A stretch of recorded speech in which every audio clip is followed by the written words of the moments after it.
श्री स्वामी समर्थ। देवाची कृपा आणि आशीर्वाद नेहमी तुमच्यावर राहो।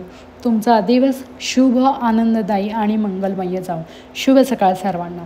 माझ्या दिवसाची सुरुवात ही घरातला झाडू मारण्यापासून झाली। मला वाटते प्रत्येक गृहिणीची सुरुवात ही सकाळी झाडू मारण्यापासूनच होत असेल, कारण गृहिणींना सगळ्यात पहिले सकाळी उठल्यानंतर जेव्हा असं वाटतं कधी मी घर स्वच्छ करेल आणि निवांत बसेल।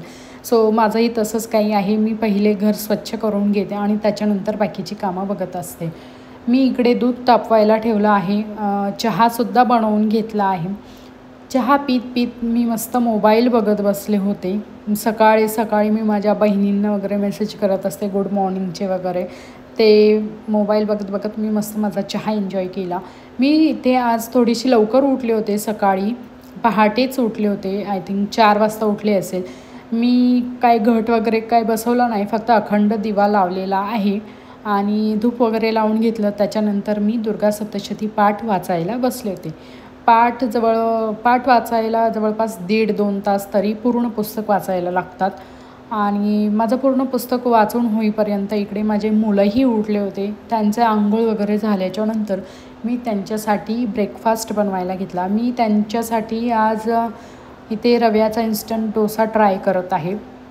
खूप छान झाला होता आणि माझ्या मुलांनाही खूप आवडला, त्यांनी आवडीने खाल्ला। फक्त एवढंच आहे की मी याच्यात तिखट काहीच घातलं नाही, कारण मुलं तिखट खात नाही जास्त, त्याच्यामुळे साधाच डोसा बनवला होता, फक्त मीठ वगैरे टाकून। गाजर आणि कांदा याच्या व्यतिरिक्त काही टाकलं नाही। तुम्हाला जर आवडत असेल तर तुम्ही अजून भाज्या याच्यात टाकू शकता।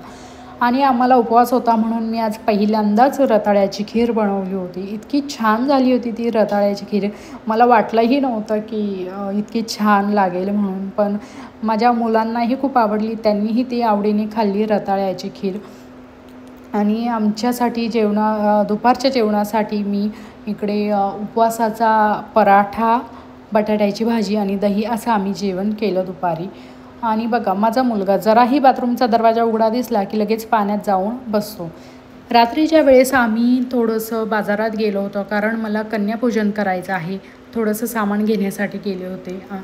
बघा, माझ्यापेक्षा जास्त माझी मुलगी एक्सायटेड आहे। तिला म्हणजे तिचं हे चाललं होतं मम्मी हे घे ते घे, तिचं असं चाललं होतं। तसेच त्याच्यानंतर आम्ही जवळ पार्क होतं, तिथे पार्कमध्ये थोड्या वेळ गेलो।